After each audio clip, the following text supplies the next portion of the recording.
Boxing day test மேட்ச்சை பற்றி பல பேர் பல ஸ்டோரிஸ் சொல்லியிருப்பாங்க. அதில் நான் கேட்டு மிரண்டு போன ஸ்டோரி எதுனா, டேவிட் வார்னர் ஒரு மிகப்பெரிய பாக்ஸர். அவர் ஜோ ரூட்டை அடிச்சிட்டார்.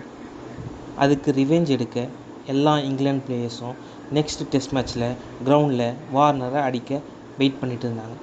ஸோ அதனால அந்த டெஸ்ட் மேட்ச்சை பாக்ஸிங் டே டெஸ்ட் மேட்ச் அப்படின்னு ஃபிக்ஸ் பண்ணாங்க.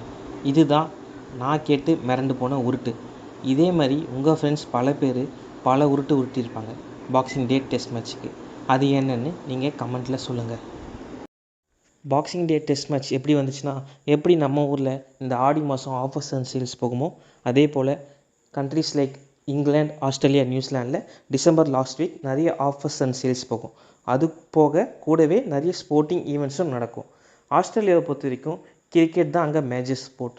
ஸோ இந்த பர்டிகுலர் டிசம்பர் லாஸ்ட் வீக் டைமில் அங்கே லோக்கல் கிளப்ஸ்குள்ளே மேட்சஸ் நடத்துவாங்க. ஸோ அந்த டெஸ்ட் மேட்சஸ் தான் இவங்க பாக்ஸிங் டே டெஸ்ட் மேட்ச்னு சொல்லுவாங்க. இது around 1850 Victoria versus New South Wales teams கூட மேட்சஸ் நடக்கிறதா சொல்கிறாங்க. ஸோ இந்த பழக்கம் தான் போக போக போக இன்டர்நேஷ்னல் கிரிக்கெட்டில் ஆஸ்திரேலியன் கிரிக்கெட் எந்த விசிட்டிங் டீம் வந்தாலுமே அவங்க கூட ஒரு டெஸ்ட் மேட்ச் போடுவாங்க touring this December last week. எனக்கு மெமரியில் நல்லா இருக்க பாக்ஸிங் டே டெஸ்ட் மேட்ச் எதுன்னு பார்த்தீங்கன்னா, இங்கிலாந்து வர்சஸ் ஆஸ்திரேலியா 2013. அந்த மேட்ச்சில் தான் மிச்சல் ஜான்சன் அரௌண்ட் 8 விக்கெட்ஸ் எடுப்பார்.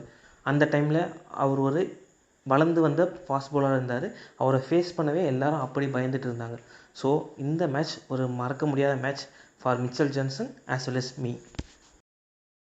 அதுக்கப்புறம் மெமரியில் இருக்க பாக்ஸிங் டே டெஸ்ட் மேட்ச் எதுன்னா, 2018 நம்ம Indian cricket team Australian tour போயிருப்பாங்க. அப்போது அந்த பாக்ஸிங் டெஸ்ட்டில் இந்தியா ஆஸ்திரேலியாவை பீட் பண்ணியிருப்பாங்க.